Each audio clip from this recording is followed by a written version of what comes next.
अस्सलामु अलैकुम वरहमतुल्लाहि वबरकातुहू। बिस्मिल्लाहिर रहमानिर रहीम। अल्हम्दुलिल्लाहि रब्बिल आलमीन वस्सलातु वस्सलामु अला सय्यिदिल मुरसलीन नबीना मुहम्मद व अला आलिहि व सहबिहि अजमाइन। अम्मा बाद फ़क़द क़ालल मुअल्लिफ़ रहिमहुल्लाहु तआला व अन इब्न उमर रज़ियल्लाहु अन्हुमा क़ाल ग़ज़वतु मअ रसूलिल्लाहि सल्लल्लाहु अलैहि वसल्लम क़िबल नजदिन फवाज़ैनल अदुव्व फसाफ़फ़नाहुम फ़क़ाम रसूलुल्लाहि सल्लल्लाहु अलैहि वसल्लम फ़सल्ला बिना फ़क़ामत ताइफ़तुम मअहु व अक़बलत ताइफ़तुन अलल अदुव्व व रकअ बिमन मअहु रकअतन व सजद सजदतैन सुम्मा इंसरफ़ू मकानत ताइफ़ा अल्लती लम तुसल्ली फ़जाअू फ़रकअ बिहिम रकअतन व सजद सजदतैन सुम्मा सल्लम फ़क़ाम कुल्लु वाहिदिन मिनहुम फ़रकअ लिनफ़्सिहि रकअ व सजद सजदतैन मुत्तफ़क़ुन अलैहि व लफ़्ज़ु लिल बुखारी। আল্লাহ পাক রব্বুল আলামিনের যাবতীয় প্রশংসা যে আল্লাহ পাক রব্বুল আলামিন 5 ওয়াক্ত সালাত ফরজ করেছেন যে কোনো অবস্থায় প্রত্যেক মুসলিমের উপর। যেই ব্যক্তি পাগল নয়, যে সাবালক, তার উপর আল্লাহ পাক রব্বুল আলামিন 5 ওয়াক্ত সালাত ফরজ করেছেন। সুখে হোক, দুঃখে হোক, শোকে হোক, ভয়ের অবস্থায় হোক আর নিরাপদ অবস্থায় হোক।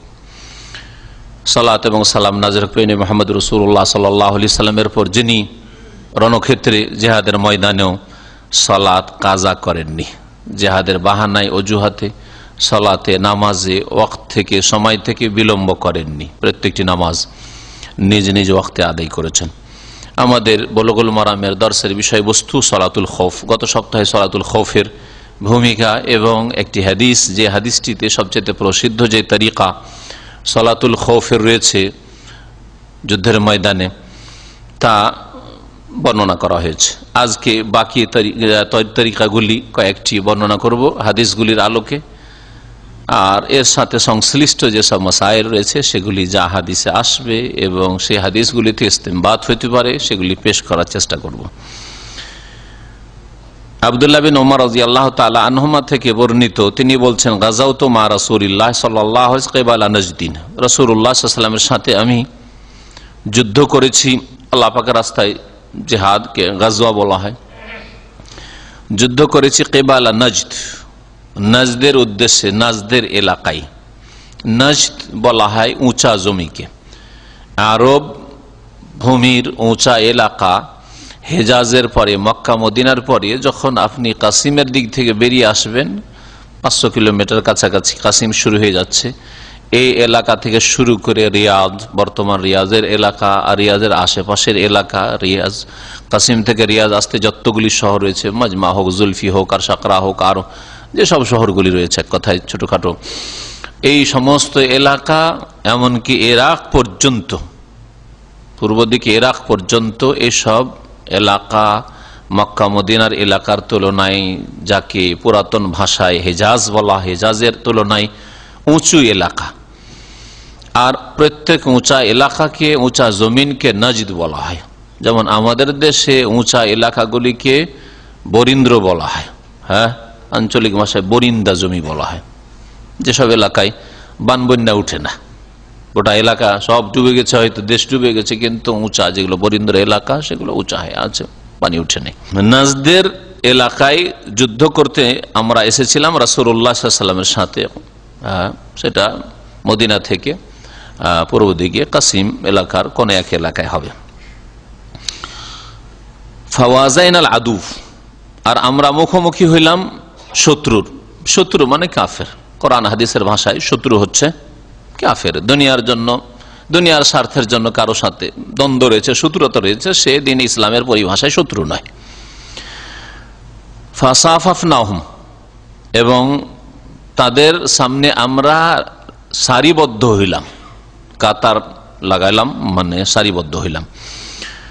দুশ্মন শত্রুর মুখোমুখি। দুশ্মন শত্রু ওই সব কাফেররা যারা বিশেষ করে ইসলামকে বরদাস্ত করতে পারে না, ইসলামের প্রচার প্রসারে বাধা সৃষ্টি করে, নিজেরাও ইসলাম কবুল করতে চায় না, আর মুসলিমদের সাথে কোনো সমঝোতায় আসতে চায় না, সন্ধিতেও আসতে চায় না। এরা বিশেষ করে শত্রু। কাফেরদের মধ্যে বেশ কিছু ধরন রয়েছে। কাফেরকে কয়েক ভাগে ভাগ করা যায়, এই বিষয়টা এর আগে আমি অনেক আলোচনাইতে বলেছি। আজ মানুষকে আপনি 5 ভাগে ভাগ করতে পারেন। একটা হচ্ছে মুসলিম, একটা ভাগ। প্রথম ভাগ করে দেন যদি, যে মানুষ দুই ভাগে বিভক্ত, মুসলিম আর কাফের, মুমিন আর কাফের, বিশ্বাসী আর অবিশ্বাসী, মুআহিদ আল্লাহর একত্ব প্রতিষ্ঠাকারী আর মুশরিক বহুত্ববাদী।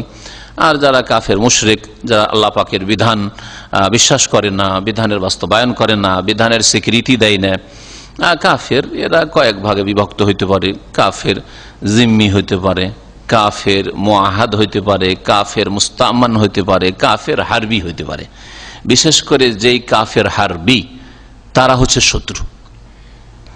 আর বাকি যে তিন শ্রেণীর কাফের এদের কথা বললাম, তাদের একদল জিম্মি, যারা মুসলিম দেশে জিজিয়া দিয়ে আত্মসমর্পণ করে এবং সেখানকার আইন কানুন মেনে চলা প্রকাশ করে, তাদের নিরাপত্তা রয়েছে, তাদের ওই রকম অধিকার রয়েছে যেমন একজন নাগরিকের বা একজন দেশের বাসিন্দার অধিকার হইতে পারে।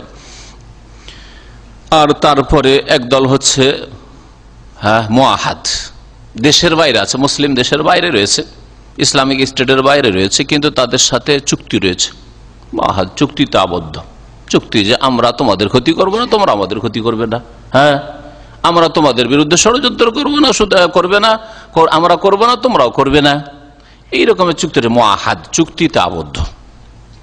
আহাদ মানে চুক্তি।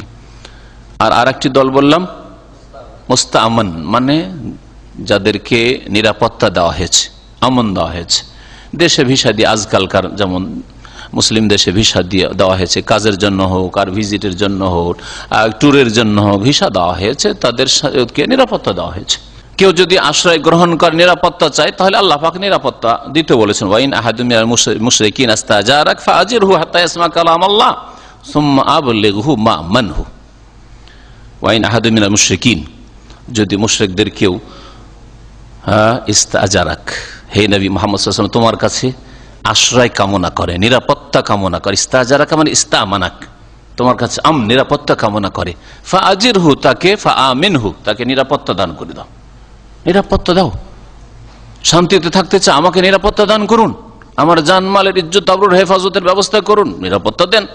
আপনার দেশে আমি আসতে চাই, ভিসা নিয়ে আসতে চাই, যদি আসতে চাই আর আপনার প্রয়োজন রয়েছে, অথবা আপনার অনুমতি দিলে কোনো অসুবিধা নেই, আশঙ্কা নেই, দিতে পারেন। হাজির হাত্তা ইয়াসমা কালাম আল্লাহ, তাতে হবে কি, কাছাকাছি আসবে, আল্লাহ পাকের বাণী শোনার সুযোগ পাবে, কোরআনের কথা, দ্বীন ইসলামের কথা শোনার সুযোগ পাবে। সুম্মা আবলিগহু মা'মানহু, তারপরে আবার ডেকে অতিথি বানিয়ে ভিসা দিয়ে আবার তাদের ক্ষয়ক্ষতি করিও না, মেরে দিও না। সুম্মা আবলিগহু মা'মানহু, তারপরে তাকে পৌঁছে দেবে তার নিরাপদ স্থানে। সুবহানাল্লাহ, কোরআনে কারীম কত সুন্দর বিধান দিয়েছে, যে যার সাথে আপনার যে রকমের চুক্তি হয়ে গেছে তার উপর বহাল থাকবেন। হারবি, যারা যুদ্ধের ঘোষণা, হারব মানে যুদ্ধ, যারা যুদ্ধের ঘোষণা করে রেখেছে, যারা মুসলিমদের বিরুদ্ধে ষড়যন্ত্রে লিপ্ত রয়েছে, ইসলামের দাওয়াত মোটেই বরদাস্ত করতে পারে না, স্বাধীনভাবে কেউ ইসলাম আল্লাহর দ্বীন কবুল করতে চায়, তাতে বাধা সৃষ্টি করে না, দেব না, এরা বিশেষ করে শত্রু হচ্ছে হারবি, যদিও সাধারণ অর্থে সকলে শত্রু, যে কোনো আল্লাহ বিরোধী, আল্লাহর দ্বীন বিরোধী হচ্ছে শত্রু। কোরআনে কারীমের ভাষায়, ইয়া আইয়ুহাল্লাযীনা আমানু লা তাত্তাখিযু আদুওয়ি ওয়া আদুওয়াকুম আওলিয়া, হে মুমিনরা, তোমরা আমার শত্রুকে আর তোমাদের শত্রুকে কখনো বন্ধুরূপে গ্রহণ করিও না। ফাসাফাফনাহুম, কিন্তু এই শত্রুরা ছিল যারা হারবি ছিল, যাদের সাথে যুদ্ধ বেঁধেছিল। ফাকামা রাসূলুল্লাহ সাল্লাল্লাহু আলাইহি ওয়াসাল্লাম দাঁড়ালেন, ফাসাল্লা বিনা, আমাদেরকে নামাজ পড়িয়ে দিলেন, নামাজ পড়ালেন। ফাকামা তায়ফাতুম মাহু, এখন যুদ্ধ চলছে, যুদ্ধের জন্য চলছে মানে যুদ্ধের জন্য প্রস্তুত হয়ে রয়েছে কাফেররা, যে কোনো সময় আক্রমণ করে দিতে পারে। এই পরিস্থিতিতে সালাতের সময় হয়ে গেছে, একদল নবী সাল্লাল্লাহু আলাইহি ওয়াসাল্লামের সাথে দাঁড়ালো সাহাবায়ে কেরামদের, ওয়া আকবালাত তায়ফাতুন আলাল আদু, আর আরেক দল শত্রুদের সামনে এসে গেল। তার মানে শত্রু কিবলার দিকে ছিল না, কিবলার দিকে থাকলে দুটোই লাইন করে কিবলার দিকে মুখ করে থাকতে পারতো, রুকু পর্যন্ত কোনো অসুবিধা নেই। আর তারপরে সেজদায় যাওয়ার সময় এক কাতারের লোক, এক লাইনের লোক সেজদা করবে, আর এক লাইনের লোক পাহারা দেবে, উঠিয়ে সামি আল্লাহু লিমান হামিদা রাব্বানা ওয়া লাকাল হামদু বলে। কিন্তু এখানে যেহেতু শত্রু হয় ডান দিকে আছে, বাম দিকে আছে, অথবা পিছন দিকে আছে, কিবলার উল্টো দিকে আছে, সেই জন্য একদল মুজাহিদিনকে শত্রুদের সামনে পাহারা দেওয়ার প্রয়োজন রয়েছে, না হলে সেজদার অবস্থায় অতর্কিত হামলা করে দিতে পারে। বলছেন যে একদল তো নবী সাল্লাল্লাহু আলাইহি ওয়াসাল্লামের সাথে জামাতে শরীক হলো, আর আরেক দল শত্রুদের সামনে এসে গেল, আকবালা মানে এসে যাওয়া। ওরা কাবে মান মাহু রাকাতান ওয়া সাজাদা সাজদাতাইন, যারা নবী করিম সাল্লাল্লাহু আলাইহি ওয়াসাল্লামের সাথে সালাতে দাঁড়িয়েছিলেন তাদের সাথে একটা রুকু করলেন আর দুইটা সেজদা করলেন, তার মানে এক রাকাত নামাজ পড়লেন, এক রাকাত নামাজ। এখানেও রাকাতান মানে রুকুয়ান, এক রুকু দুই সিজদা মানে এক রাকাত পড়লেন। সুম্মান সারাফু মাকানা তায়েফা আল্লাতী লাম তুসাল্লি, তারপরে এই লোকেরা যারা নবী সাল্লাল্লাহু আলাইহি ওয়াসাল্লামের পিছনে এক রাকাত পড়েছিল তারা ফিরে গেল ওই দলের জায়গাতে যেই দল এখনো এক রাকাত নামাজ পড়েনি, শত্রুদের সামনে দাঁড়িয়ে আছে পাহারা দিয়ে, বাকি এক রাকাত কিন্তু কাজা করেনি। আর আগের তরিকাতে ছিল কি, ওরা ওখানে পড়ে নিয়ে সালাম ফিরে দিয়ে নবী সাল্লাল্লাহু আলাইহি ওয়াসাল্লাম এক রাকাত পড়িয়ে দিয়ে দাঁড়িয়ে থাকলেন, ওরা আর এক রাকাত পড়ে নিয়ে দুই রাকাত পড়ে সালাম ফিরে নামাজ শেষ করে তারা চলেই গেল। পার্থক্য হইল না? আগের তরিকাটি সবচেয়ে ভালো, যেটা ইমাম আহমদ বিন হাম্বল পছন্দ করেছেন, ওইটাই সবচেয়ে প্রসিদ্ধ সালাতুল খাফের তরিকা। আর এতে এক রাকাত পড়ে চলে গেল দুশমনের সামনে। ফাজা, তারপরে বলছেন যে তারপরেও দ্বিতীয় যে দলটি ছিল যারা এখন এক রাকাত পড়েনি, সেই দলটি আসলো, আসার পরে তাদের সাথে রাসূলুল্লাহ সাল্লাল্লাহু আলাইহি ওয়াসাল্লাম একটি রুকু করলেন, দুই সিজদা করলেন, মানে আর এক রাকাত পড়ালেন। নবী করিম সাল্লাল্লাহু আলাইহি ওয়াসাল্লাম কয় রাকাত হলো? দুই রাকাত, আর এদের এক এক রাকাত হলো। সুম্মা সাল্লামা, তারপরে রাসূলুল্লাহ সাল্লাল্লাহু আলাইহি ওয়াসাল্লাম সালাম ফিরে দিলেন, রাসূলুল্লাহ সাল্লাল্লাহু আলাইহি ওয়াসাল্লাম সালাম ফিরে দিলেন। ফাকামা কুল্লু ওয়াহিদিন মিনহুম ফারাকা লিনাফসি রাকাতান, তারপরে এদের প্রত্যেককে একা একা দাঁড়িয়ে গেল নবী সাল্লাল্লাহু আলাইহি ওয়াসাল্লাম সালাম ফেরার পরে, কারণ দ্বিতীয় দল এসেছে তাদের এক রাকাত হয়েছে, তাই না? আর আগের দল তো এক রাকাত পড়ে চলে গেছে। ফারাকা লিনাফসি রাকাতান, আর এক রাকাত করে, মানে এক রুকু করলো আর সাজদা সাজদাতাইন, না দুই সিজদা করলো, মানে আর এক রাকাত করে পড়ে নিল। নিজে নিজে সবাই নিজে নিজে যেন এক রাকাত করে কি করলো, ওরা সম্পন্ন করলো, এইভাবে পড়লো। মুত্তাফাকুন আলাইহি, বুখারী মুসলিমের হাদিস, ওয়াল্লাফজুল বুখারী, সহিহ বুখারী হাদিস।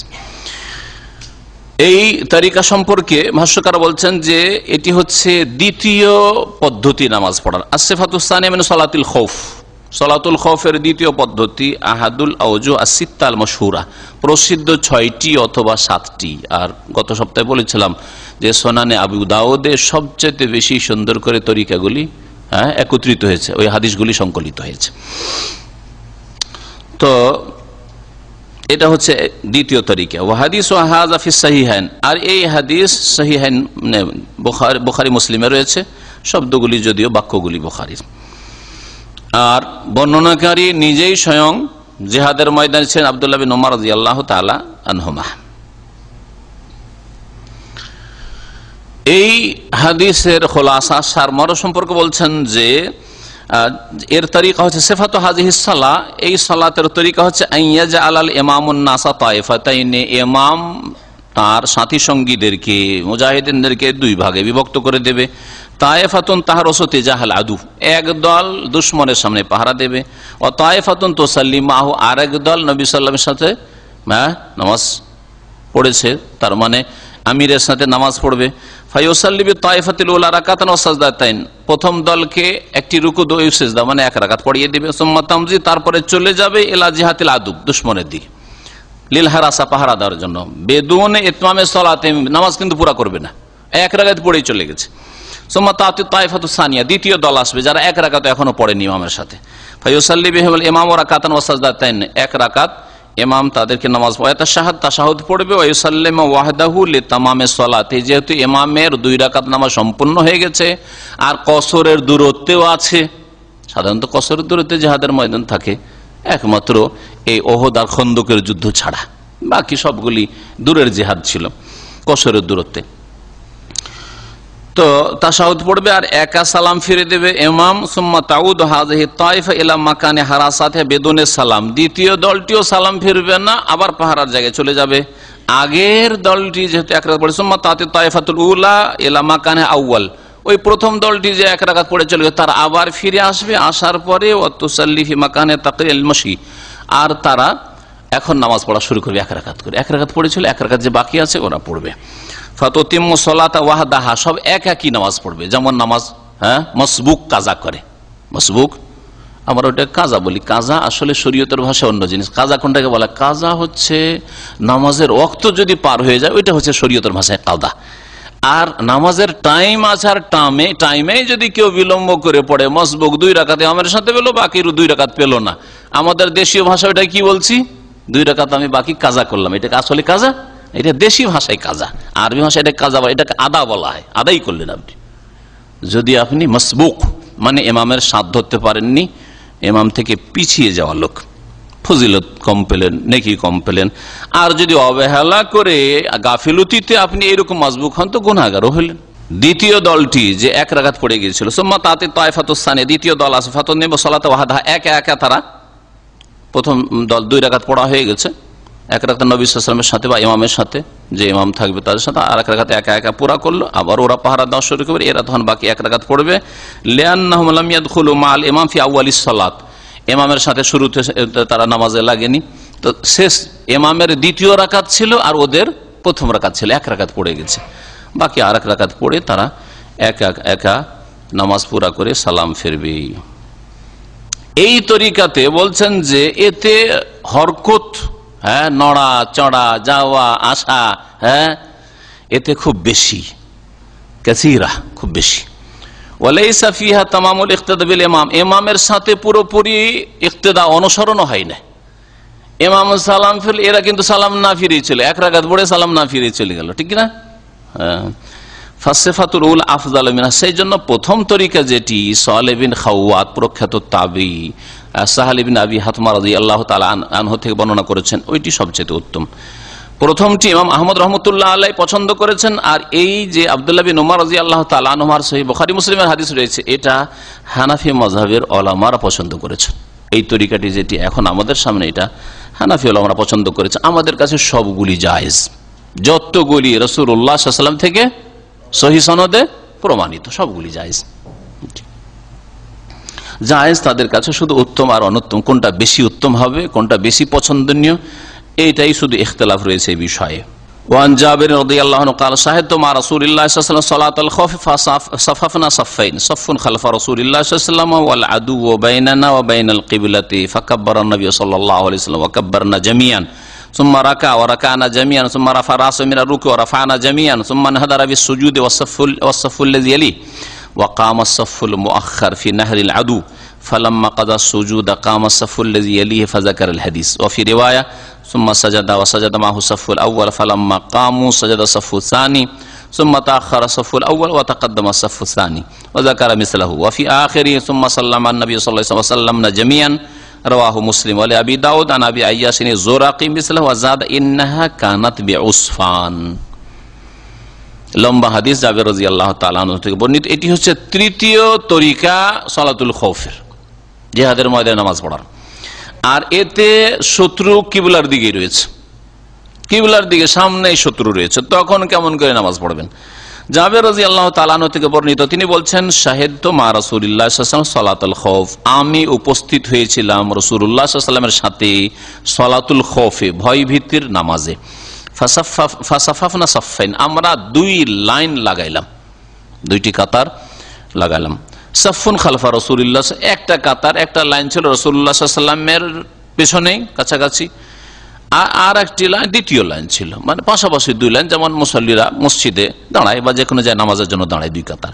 ওয়াল আদু ওয়া বাইনানা ওয়া বাইনাল কিবলাতি, আর দুশমন আমাদের আর কিবলার মাঝখানে ছিল, মানে কিবলার দিকে ছিল দুশমন। সুবিধা।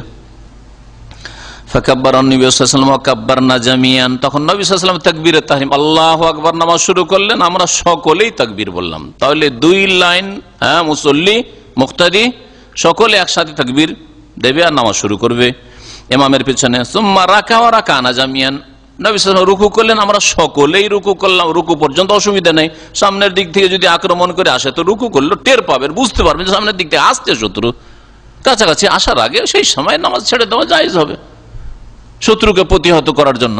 সুম্মা রাফা রাসাহু মিনা রুকু, তারপরে রাসূলুল্লাহ সাল্লাল্লাহু আলাইহি ওয়াসাল্লাম নিজ মাথা উঠালেন রুকু থেকে, ওয়া রাফানা জামি, আমরা মাথা উঠাইলাম। সুম্মা নাহাদারা বিস সুজুদ, তারপরে সিজদায় লুটিয়ে পড়লেন, সিজদায় ঝুঁকে পড়লেন।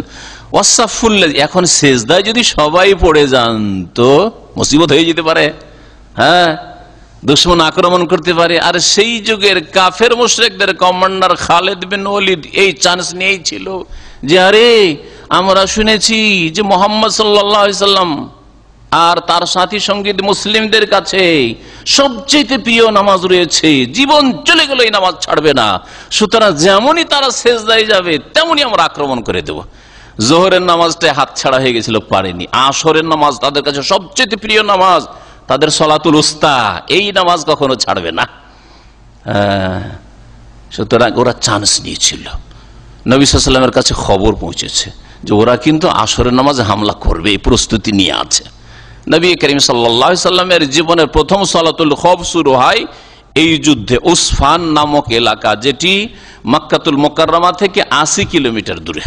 মক্কা থেকে যখন মদিনার রাস্তায় তারিকুল হিজরা বলা হয়, মদিনার যেটা হাইওয়ে, এতে আসবেন তখন 80 কিলোমিটার আসলে উসফান পড়বে। গত কয়েক মাস আগে, 2-3 মাস আগেই ছিলাম জেদ্দায়, যে প্রোগ্রাম 2 দিন আমার ছিল, তাতে একটা বক্তব্য আমার উসফানে হয়েছে।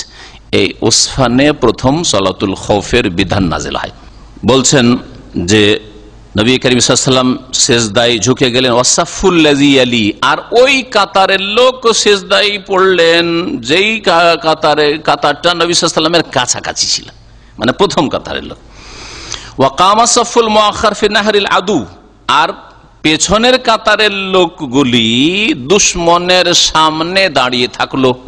হ্যাঁ, পাহারা দিতে থাকবে, রুকু থেকে উঠে দাঁড়িয়ে থাকবে, কিবলামুখী, সামনে দুশমন আছে। আর আমাদের দিনী ভাইরা, মুসলিম ভাইরা সামনে প্রথম কাতারে সেজদা করছে, এদের উপর যাতে করে হামলা না হয় প্রস্তুত হয়ে আছে। অস্ত্র, হ্যাঁ, অস্ত্র শরীরে নিয়ে থাকবে, অস্ত্র হাতে নিয়ে থাকবে, এই অবস্থায় নামাজ পড়বে, শরীরে বর্ম থাকবে, এইভাবে নামাজ আদায় করবে। ফালাম্মা কাজা সুজুদ, যখন সেজদা সম্পূর্ণ হলো, কামা সাফুল্লাযী ইয়ালি, ওই কাতারের লোকগুলো দাঁড়িয়ে গেল যেটা নবী করিম সাল্লাল্লাহু আলাইহি সাল্লামের সাথেই ছিল, সংলগ্ন ছিল, মানে প্রথম কাতারের লোক। ফাযাকার আল হাদিস, মানে ইখতাসার আল হাদিস, হাদিসটাকে সংক্ষেপ করে দিল। তো তারপরে বলছেন আর একটা বর্ণনা, যেহেতু অতিরিক্ত কিছু কথা রয়েছে আর সেটা দিয়ে আসল বিষয়টা কমপ্লিট হবে তরিকাটা, বলছেন সুম্মা সাজাদা ওয়া সাজাদা মাহু সাফুল আউয়াল। এই হাদিসে রয়েছে নবী সাল্লাল্লাহু আলাইহি ওয়াসাল্লাম সেজদা পড়লেন আর প্রথম কাতার লোক সেজদা করলেন। ফালাম্মা কামো, যখন এরা দাঁড়িয়ে গেল, সাজাদা সাফুস সানি, দ্বিতীয় কাতারের লোক এখন সেজদায় গেল।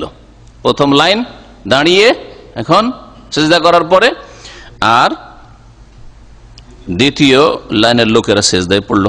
সুম্মা তাআখারা সাফুল আউয়াল, তারপরে যাতে করে ন্যায় নীতি অবলম্বন করা হয় আর প্রথম কাতারের লোকই শুধু ফজিলত নিয়ে গেল এইটা না হয়, এই জন্য প্রথম কাতারের লোকগুলি পিছন দিকে দ্বিতীয় কাতারে চলে আসলো। এক রাকাত নবী সাল্লাল্লাহু আলাইহি ওয়াসাল্লামের পাশাপাশি পড়লে দ্বিতীয় রাকাত পিছনে চলে আসো তোমরা, এরাকে এখন আগের কাতারে আসতে দাও। বলছেন সুম্মা তাআখারা সাফুল আউয়াল, প্রথম কাতারের লোকেরা পেছনে চলে আসলো। ওয়া তাকাদ্দামা সাফু সানি, দ্বিতীয় কাতারের লোকেরা আগে বেড়ে গেল। ওয়া যাকারা মিসলাহু, এইভাবে বর্ণনা করেছেন। ওয়া ফি আখিরি, শেষখানে রয়েছে যখন দুই রাকাত পড়া হয়ে গেল, সুম্মা সাল্লামান নবী সাল্লাল্লাহু আলাইহি ওয়াসাল্লাম, নবী সাল্লাল্লাহু আলাইহি ওয়াসাল্লাম সালাম ফিরলেন। ওয়া সাল্লামনা জামিয়ান, আমরা সকলেই সালাম ফিরলাম। নবী সাল্লাল্লাহু আলাইহি ওয়াসাল্লামের 2 রাকাত হলো, সাহাবীদের কয় রাকাত হলো? 2 রাকাতই হলো, একসাথে নামাজ পড়ছে তো। হ্যাঁ, শুধু সেজদায় যাওয়ার সময় আগে আর পরে করে, হ্যাঁ, আগের কাতার আগে, পরের কাতার পরে, এইভাবে।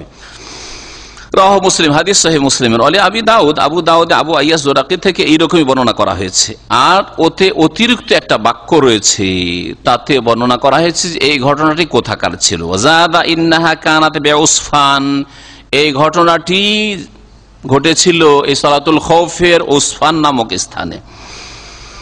আর এটা ছিল ষষ্ঠ হিজরির ঘটনা। ষষ্ঠ হিজরিতে কি হয়েছিল? নবী সাল্লাল্লাহু আলাইহি ওয়াসাল্লামের হিজরতের পরে প্রত্যেক বছরে কিছু না কিছু একটা বড় কিছু ঘটেছে। হ্যাঁ, বিশেষ করে জিহাদগুলি দ্বিতীয় হিজরি থেকে শুরু হয়ে, দ্বিতীয় হিজরিতে বদর হইল, তাই না? তৃতীয় হিজরিতে উহুদের যুদ্ধ, হ্যাঁ, চতুর্থ হিজরিতে এমন কিছু ঘটেনি। তবে কাফেররা যখন ক্ষয়ক্ষতি করতে পারলো উহুদে মুসলিমদের, তখন তাদের সাহসটা বেড়ে গেল। সাহস যখন বেড়ে গেল, আবু সুফিয়ান তখন রাদিয়াল্লাহু আনহু কুফরি অবস্থায় ছিল, খালিদ বিন ওয়ালিদ কুফরি অবস্থায়, আবু সুফিয়ান নেতৃত্ব দিচ্ছিল, আর প্রধান সেনাপতি খালিদ বিন ওয়ালিদ। এরা ঘোষণা করে গেল, হ্যাঁ ইয়াউমুন বিয়াউমিন, তোমাদের প্রতিশোধ নিতে পেরেছি, কিন্তু জায়গা যেহেতু পরিবর্তন, বদরে প্রতিশোধ নিতে পারেন, আগামী বছর বদরে প্রতিশোধ নেব। হ্যাঁ, এটাকে বলা হয় এই জন্য আল বাদরু সানিয়া, গাজওয়ায়ে বাদর আর সানিয়া, দ্বিতীয় বদর, বদরে আসবো। কিন্তু তারা প্রথম যে সাহসটা করেছিল, পরে আল্লাহ পাক তাদের অন্তরে ভীতি সঞ্চারিত করে দিয়েছিলেন, যার ফলে সেটা হয়নি। এটাকে বলা হয় বদরে সানিয়া। পঞ্চম হিজরিতে গাজওয়াতুল আহজাব, যেটা খন্দকের যুদ্ধ বলা হয়, পরীক্ষা খনন করা হয়েছিল, এই জন্য গাজওয়ায়ে খান্দাক বলা হয়। আর আহজাব মানে বিভিন্ন দল, সমস্ত আরব মুশরিক দলগুলি উঠে পড়ে এসেছিল যে এবার সবকে শেষ করে যাব, কিছু রাখবো না মুসলিমদের মদিনায়। তো এই জন্য এটাকে গাজওয়াতুল আহজাব, এই মর্মে সূরা আহজাব নাযিল হয়েছে এবং সূরা আহজাবে এর দৃশ্য কিছু তুলে ধরা হয়েছে। আর তারপরে ষষ্ঠ হিজরিতে হুদাইবিয়ার সন্ধি, সুলহ হুদাইবিয়ার সন্ধি ষষ্ঠ হিজরিতে। এই হুদাইবিয়ার সফর যখন এই উসফানে পৌঁছে, ওখান থেকে তখন নবী করিম সাল্লাল্লাহু আলাইহি ওয়াসাল্লাম রাস্তা বদলে দিয়ে হুদাইবিয়ায় পৌঁছে গেলেন, যে কাফেররা যেহেতু টের পেয়ে গেছে যে আমরা চলে এসেছি, আমরা রাস্তা পরিবর্তন করি। হুদাইবিয়া গিয়ে পৌঁছলেন, ওখানে গিয়ে বাধাপ্রাপ্ত হয়ে গেলেন, আর হুদাইবিয়া থেকে আগে বাড়তেই দিল না কাফেররা। হুদাইবিয়ার সন্ধি হলো, ফিরে আসলেন, আগামী বছর উমরা করবে, এবার আমাদের জিদ পুরা করবো, যেতে দেব না মুসলিমদেরকে, মক্কায় ঢুকতে দেব না। সপ্তম হিজরিতে উমরাতুল কাজা হলো, যেহেতু চুক্তি হলো, তো উমরাতুল কাজায় গেলেন, চুক্তির ভিত্তিতে উমরা করতে গেলেন, একটা ঘটনা। আর সপ্তম হিজরিতে খাইবারের যুদ্ধ হয়েছে, যে গাজওয়ে খাইবার। হ্যাঁ জি। অষ্টম হিজরিতে কি হলো? ফতে মক্কা, মক্কা বিজয় হলো। আর তারপরে পরেই কি হলো? হুনাইনের যুদ্ধ ওই সফরেই হলো। আর তারপরে তায়েফ, এগুলো হলো গাজওয়ে তায়েফ। আর তারপরে নবম হিজরিতে, মক্কা বিজয়ের আগে না পরে? মক্কা বিজয়ের পরে হইল। জি হ্যাঁ। দশম হিজরিতে হজ্জাতুল ওয়াদা, বিদায় হজ হইল। দেখলেন যে এইভাবে যদি মুখস্থ না রাখতে পারেন, তো আপনি ইসলাম নবীর জীবনীর কতরে জানেন, আর কমপক্ষে মোটা মোটা কথাগুলি, হ্যাঁ হেডলাইন গুলি তো জানা থাকতে হবে। এগুলো হচ্ছে হেডলাইন। তো বলছেন যে গাজওয়াত উসফান সানাতা সিত, এই উসফানের যুদ্ধ বা যুদ্ধের পরিস্থিতি যে তৈরি, সামনে শত্রু চলে এসছে, এটা ছিল ষষ্ঠ হিজরিতে। কানান নবী সাল্লাল্লাহু আলাইহি ওয়াসাল্লাম মাহু আসহাবুহু, নবী সাল্লাল্লাহু আলাইহি ওয়াসাল্লাম এবং তার সাথে তার সাহাবায়ে মুহরিমিনা ফি উমরাতিল হুদাইবিয়া, ইহরামের অবস্থায় ছিলেন, যুদ্ধ করার জন্য যাননি। আসলে যুদ্ধ করার জন্য যাননি, যুদ্ধের পরিস্থিতি তৈরি হয়ে গেছে, সামনে দুশমন চলে এসছে, এরকমটা হয়েছে। ফাওয়াজাদু খালিদান আল ওয়ালিদ আলা খাইলিল মুশরিকিনা বিউসফান ফি মিআতাই ফারিস, 200 জন অশ্বরোহী ঘোড়সওয়ার, তাদেরকে নিয়ে এই খালিদ বিন ওয়ালিদ মুশরিকদের নেতৃত্বে উসফানে এসে পৌঁছে গেছে, মুসলিমদেরকে ধরবো আর যুদ্ধ করবো, মারবো। নবী সাল্লাল্লাহু আলাইহি ওয়াসাল্লাম সাহাবায়ে কেরামরা যুদ্ধের জন্য প্রস্তুতি নিয়ে যাননি। ফাফাতাহুমুল হুজুম আলা নবী সাল্লাল্লাহু আলাইহি ওয়াসাল্লাম ওয়া আসহাবি ফি সালাতি যুহর, আর ওদের উদ্দেশ্য যে যোহরের নামাজের সময় হামলা করে দেবে, কিন্তু যোহরের নামাজে ওরা হামলা করার সুযোগ পায়নি, নামাজ হয়ে গেছে। ফাস্তাআদ্দুল হুজুম আলাইহিম ইযা দাখালু ফি সালাতিল আসর, হ্যাঁ আসরের নামাজ খুব প্রিয়, আসরের নামাজে ঢুকলেই আমরা হামলা করব। ফাআনজালাল্লাহু সালাতাল খৌফ, তখন আল্লাহ পাক সালাতুল খৌফের আয়াত নাজিল করে দিলেন, গত সপ্তাহে যে আয়াতের কথা উল্লেখ করেছি। ফাফাতাতিল ফুরসাতু খালিদান, খালিদ আর চান্স পেল না। ওয়ালিল্লাহিল হামদ, আলহামদুলিল্লাহ। ফাহাযিহি হিয়া আউয়ালু সালাতুল খৌফ, এটি হচ্ছে ইসলামের ইতিহাসে প্রথম ভয় ভীতির নামাজ, সালাতুল খৌফ, জিহাদের ময়দানের নামাজ। সুম্মা ইন্নান নবী সাল্লাল্লাহু আলাইহি ওয়াসাল্লাম বাদদালা তারিক, তারপরে নবী সাল্লাল্লাহু আলাইহি ওয়াসাল্লাম রাস্তা বদলিয়ে দিলেন। ফাত্তাজাহা ইলাল হুদাইবিয়া, আর তারপরে হুদাইবিয়ার দিকে চলে গেছে। দুশমনরা যে দিক থেকে এসেছে, আর সাধারণ যেটা কমন রাস্তা, ওই রাস্তা দিয়ে গেলে তো সবাই জেনে ফেলবে যে এসে গেছে, তখন এটা দিয়ে যাবেন না, আনকমন রাস্তা দিয়ে হুদাইবিয়ার দিকে চলে গেলেন, যেটা তখনকার মক্কা যাওয়ার রাস্তা ছিল না। ফাওয়াকাআ সুলহুল মাশহুর, আর হুদাইবিয়াতে গিয়ে বাধাপ্রাপ্ত হলেন। আর যে প্রসিদ্ধ ইসলামের ইতিহাসে বা সিরাতুন নবীতে যে প্রসিদ্ধ সন্ধি রয়েছে, সে সন্ধি হলো তখন। জি, হাদাল ওয়াজহুস সালিস, এটি হচ্ছে তৃতীয় তরিকা সালাতুল খৌফের, মিন সালাতুল খৌফ। আর এতে আশা করি বুঝতে পেরেছেন, তাই না? সেই জন্য বারবার আর না ফিরিয়ে বাকি তরিকাগুলি জানি। আর আজকে ইচ্ছা করছি যে ইনশাআল্লাহ তাআলা সালাতুল খৌফ সম্পর্কিত যে হাদিসগুলি আছে শেষ করে দেব, মাত্র কয়েকটি ছোট ছোট হাদিস রয়েছে। আর বলছেন লেখক ওয়ালিন নাসাই মিন ওয়াজহিন আখার আন জাবির রাদিয়াল্লাহু আনহু আন্না নবী সাল্লাল্লাহু আলাইহি ওয়াসাল্লাম সাল্লা বিতাইফাতি মিন আসহাবিহি রাকাতাইন সুম্মা সাল্লা বিআখারিন রাকাতাইন সুম্মা সাল্লামা মিসলুহু লিআবি দাউদ আন আবি বকরাতা। বলছেন নাসাইতে রয়েছে মিন ওয়াজহিন আখার, অন্য আরেকটি সূত্রে সনদে জাবের রাদিয়াল্লাহু তাআলা আনহু থেকে বর্ণিত, বলছেন যে নবী করিম সাল্লাল্লাহু আলাইহি ওয়াসাল্লাম সাল্লা বিতাইফাতি মিন আসহাবিহি রাকাতাইন, তার একদল সাহাবায়ে কেরামদেরকে নিয়ে 2 রাকাত নামাজ পড়লেন সালাতুল খৌফে। 2 রাকাত নামাজ পড়ালেন, এক দলকে 2 রাকাত পড়িয়ে দিলেন। সুম্মা সাল্লামা, তারপরে সালাম ফিরিয়ে দিলেন, মানে 2 রাকাত পড়ে সালাম ফিরা হয়ে গেল, শেষ এদের নামাজ শেষ আর নবী সাল্লাল্লাহু আলাইহি ওয়াসাল্লামের নামাজ কসরের নামাজ শেষ। সুম্মা সাল্লা বিআখারিন রাকাতাইন, আর এক দলকে আর 2 রাকাত নামাজ পড়িয়ে দিলেন।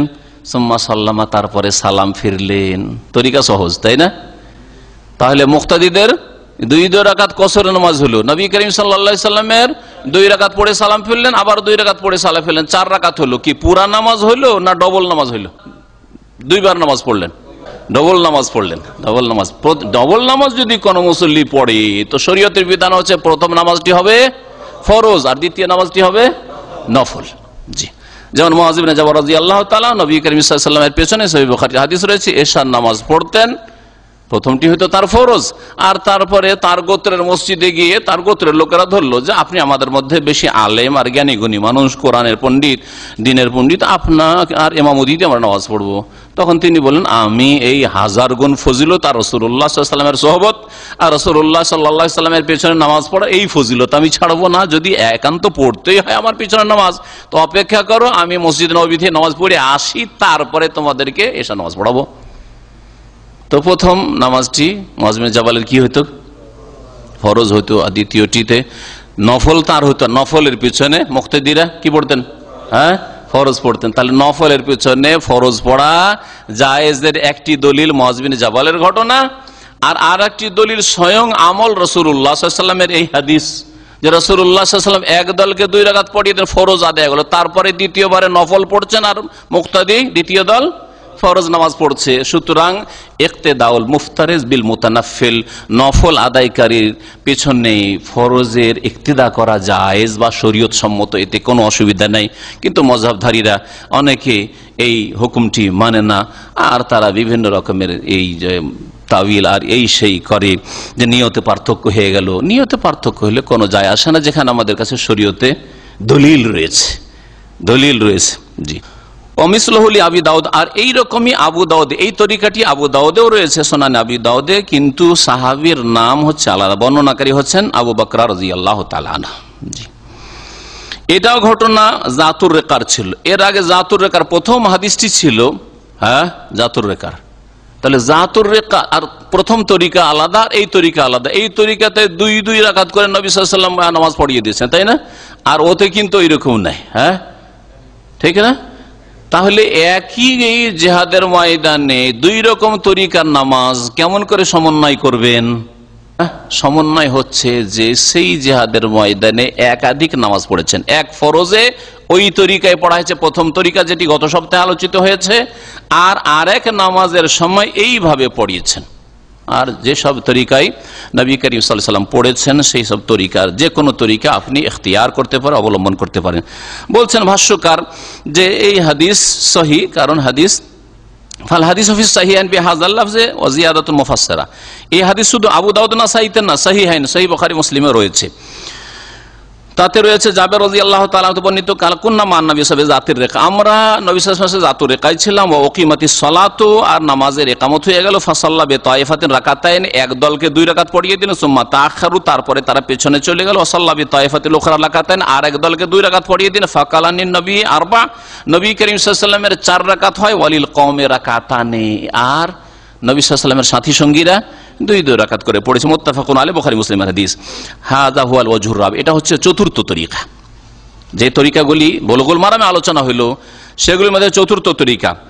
আর নবী সাল্লাল্লাহু আলাইহি ওয়াসাল্লাম এটা জাতুর রেকাতে পড়েছেন।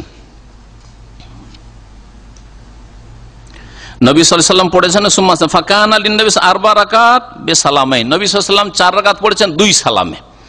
আর ওয়ালিল কওমি রাকাতান, আর তার মুক্তাদিরা সাহাবীরা 2 রাকাত পড়েছেন।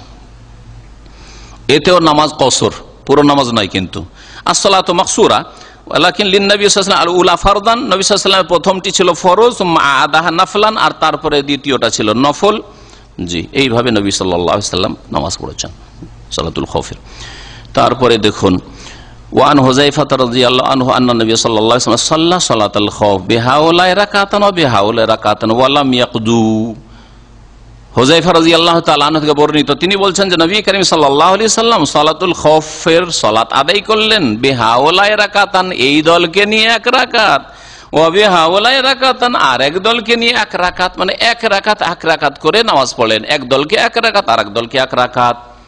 আগের তরিকাগুলিতে ছিল কি, আর বাকি আর এক রাকাত করে তারা কি করেছেন, কাজা করেছেন। ওয়ালাম ইয়াকুদু, কিন্তু এইখানে কাজা করেননি, তারা পুরা করেননি, বাকি অংশটা পুরা করেননি। তার মানে কি হয়েছে, নবী সাল্লাল্লাহু আলাইহি ওয়াসাল্লামের 2 রাকাত হয়েছে, আর তাদের কি হয়েছে, 1 রাকাত হয়েছে। রাহ আহমদ, হাদিস মুসনাদ আহমদে রয়েছে, আবু দাউদে রয়েছে, নাসাইতে রয়েছে, ইমাম ইবনে হিব্বান সহিহ বলেছেন, আর ইবনে খুজাইমা তো রয়েছে আব্দুল্লাহ বিন আব্বাস রাদিয়াল্লাহু তাআলা আনহুমা থেকে বর্ণিত।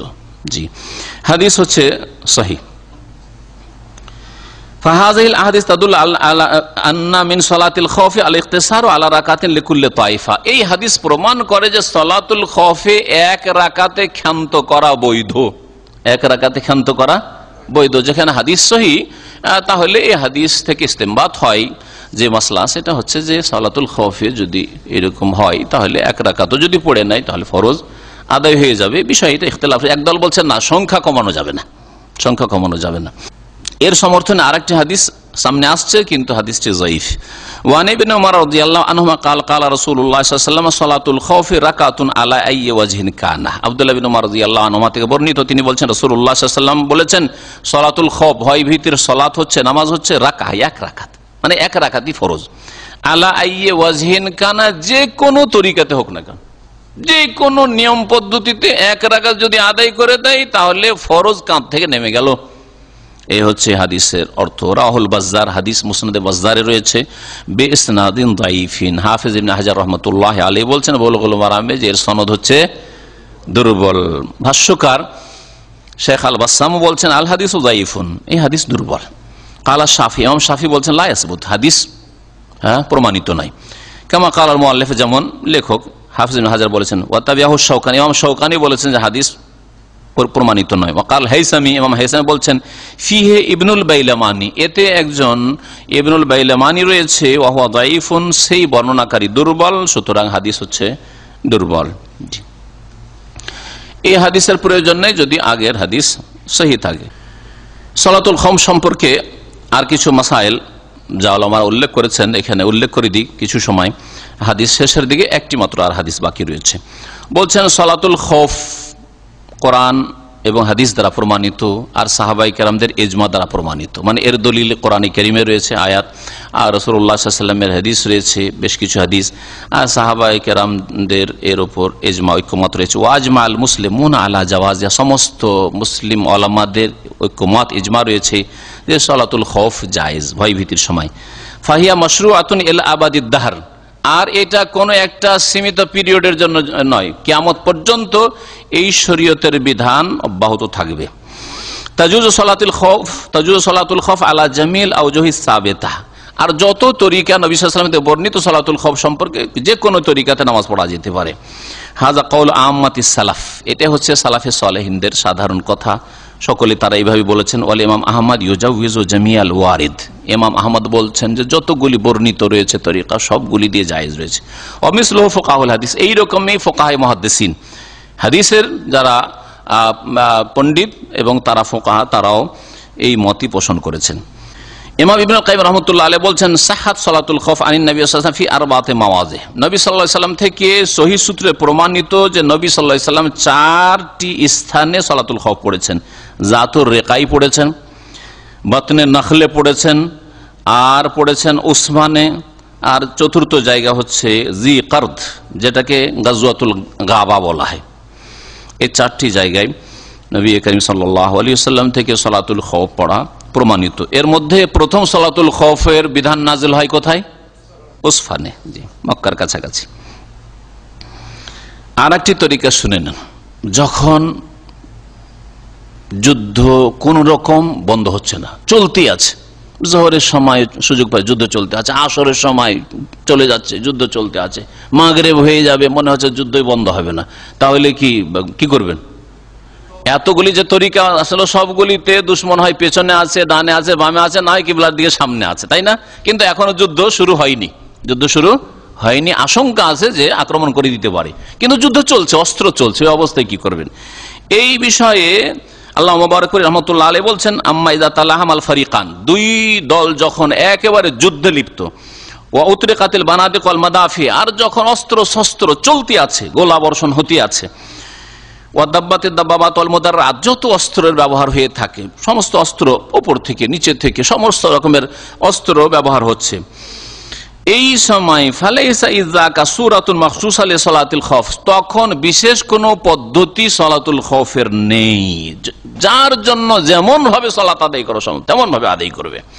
বাল ইউসাল্লুহা কাইফা শাউ, যেমন ভাবে পারবে তেমন ভাবে নামাজ পড়ে নিবে। জামাত করতে পারে জামাত করবে, ওহদানান, আর যদি জামাত করতে না পারে, যুদ্ধ চলছে, অস্ত্র চলছে, আর তার সাথে সাথে নামাজও আদায় করছে, যদি মাথায় ইশারা করতে পারে ইশারা করবে, আর না হলে চোখের ইশারায় নামাজ পড়বে। কিয়ামান, দাঁড়িয়ে হয়, দাঁড়াইতে পারে না যে স্থির হয়ে দাঁড়াবে, চলতে আছে, সামনে বাড়ছে, পিছনে হটছে, সামনে চলছে, এই রকম মুসাতান, চলমান অবস্থায় সালাত আদায়, আর রুকবানান, অথবা সওয়ার হয়ে আছে কোনো কিছুর উপর, তখনকার যুগে ঘোড়ার উপর সওয়ার হয়ে আছে, উটের পিঠে সওয়ার হয়ে আছে, এখনকার যুগে যে কোনো কিছু, প্লেনে সওয়ার হয়ে আছে, যুদ্ধ জাহাজে অথবা শিপে আছে, না হয় আর কিছু ট্যাঙ্কে, যা কিছুতে থাক না কেন, যে কোনো অবস্থায় থাক, সালাত আদায় করতে হবে। তাহলে সালাতের কত গুরুত্ব চিন্তা করে না, কিন্তু আজকালকার মুসলিমদের কাছে ঘুমের সামনে, ফজরের মিষ্টি ঘুমের সামনে সালাতের তেমন কোনো মূল্য নেই। তারপরে কি আর ইমান ইসলাম থাকতে পারে?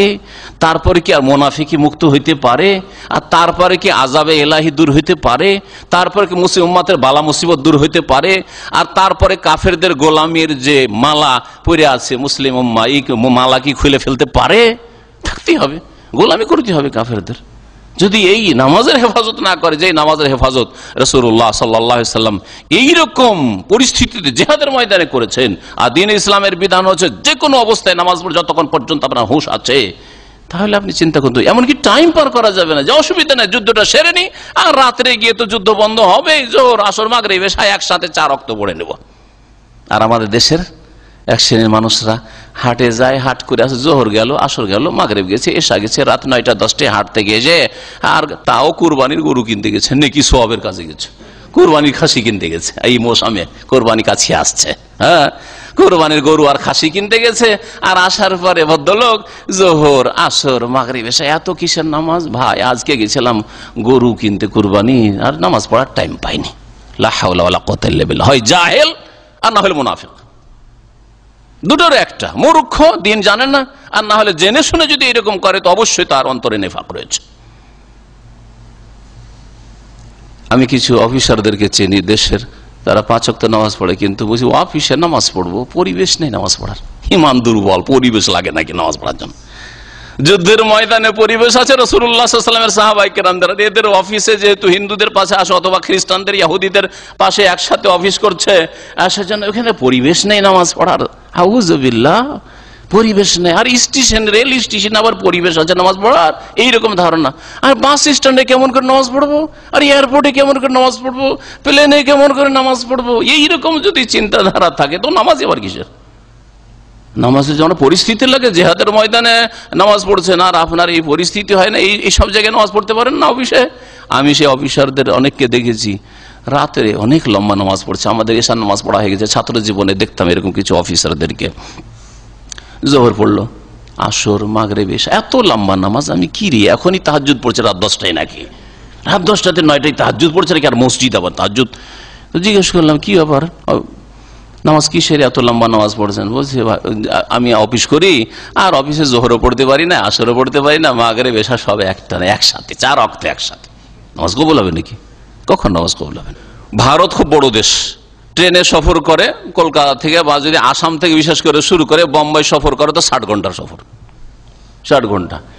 অধিকাংশ মুসলিম যারা নামাজিও, মাদ্রাসার ছাত্র, তাদের সম্পর্কে এইরকম জানি যে এরা এই 2 দিন 3 দিন 50 ঘন্টা 60 ঘন্টার ট্রেনে সফর করে নামাজ পড়ে না করে কি না দের বিরল আপনাকে নামাজই পাবেন, আপনি ট্রেনে এই লম্বা জার্নিতে নামাজ পড়বে এরকম লোক পাবেন, নামাজ পড়ে না। কি করে আসার পরে মাদ্রাসা এসে মাদ্রাসার ছাত্র ওই প্রত্যেক জোহরের সাথে ডবল জোহর, ওই অমরি কাজা, বিদাতিদের অমরি কাজার মতো ডবল জোহর ডবল আসর ডবল 2 দিন ধরে ওর চলছে। কিসের এত নামাজ?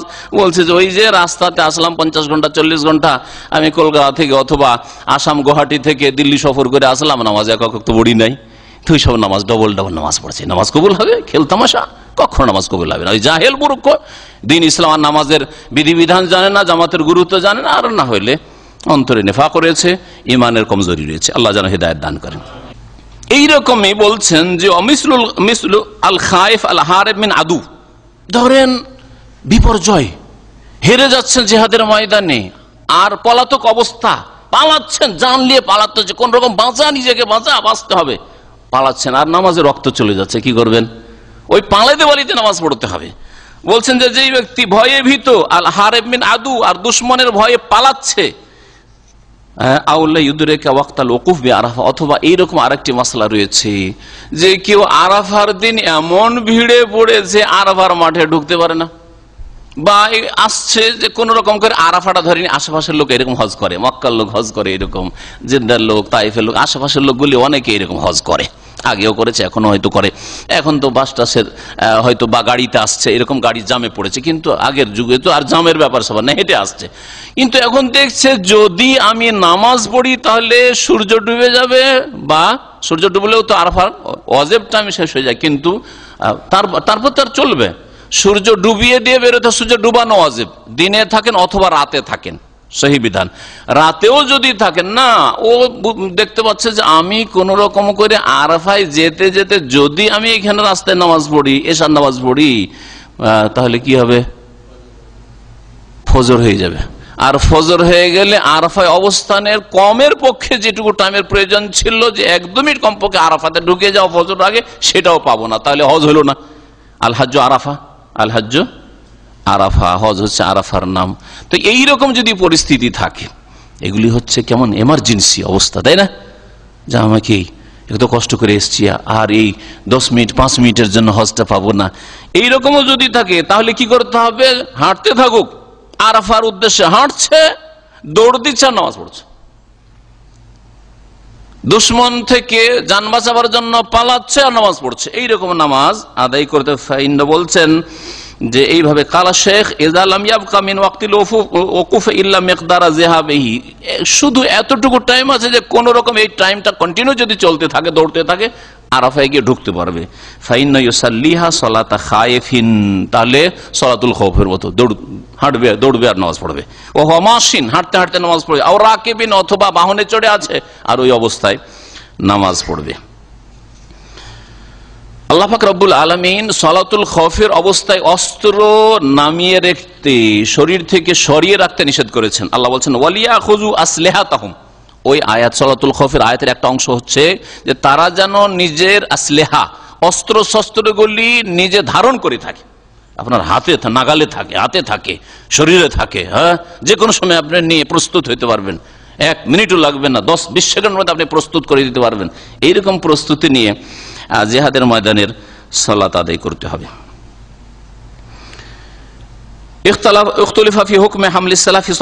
সালাতুল খাউফে অস্ত্র ধারণ করে থাকতে হবে, এটা ওয়াজিব না মুস্তাহাব, এই বিষয়ে ইখতিলাফ থাকলে আপনার অবস্থাটা দেখতে হবে। যদি দেখা যায় যে না, আক্রমণ হওয়ার সম্ভাবনাই বেশি, তাহলে তখন অস্ত্র নিয়ে প্রস্তুত থাকা ওয়াজিব, কারণ মুসলিম আর ইসলামের হেফাজত করা ওয়াজিব, ফরজ। আর যদি দেখা যায় যে না, এত সম্ভাবনা নেই, হয়তো 10% সম্ভাবনা আছে, 90% সম্ভাবনা নাই, তাহলে তখন অস্ত্র আপনি নামিয়ে রেখে নামাজ পড়তে পারেন, কিন্তু উত্তম হচ্ছে অস্ত্র রাখার সাথে। শেষ হাদিস সালাতুল খাউফের। ওয়ান ইবনে উমর রাদিয়াল্লাহু আনহুমা মারফুআন লাইসা ফি সালাতিল খাউফি সাহউন। আব্দুল্লাহ বিন উমর রাদিয়াল্লাহু তাআলা আনহুমা থেকে বর্ণিত মারফু, মানে নবী করিম সাল্লাল্লাহু আলাইহি সাল্লাম বলেছেন, কি বলছেন? লাইসা ফি সালাতিল খাউফি সাহউন, সালাতুল খাউফে সাহু সিজদা নেই, সালাতুল খাউফে সহসিজদা নেই। ভ্রম হইলে, ভুল হইলে, ওয়াজিব ছুটে গেলে সালাতুল সহসিজদা কিসে লাগে? হ্যাঁ, মাদ্রাসায় পড়েছে, আমাদের এই ভাইকে জিজ্ঞেস করছে, বলতে পারবেন? ওয়াজিব ছুটে গেলে আর ব্যাস। হ্যাঁ হ্যাঁ, তিনটি ক্ষেত্রে লাগে, তিনটি ক্ষেত্রে সহসিজদা লাগে। বলেন, কে বলতে পারেন?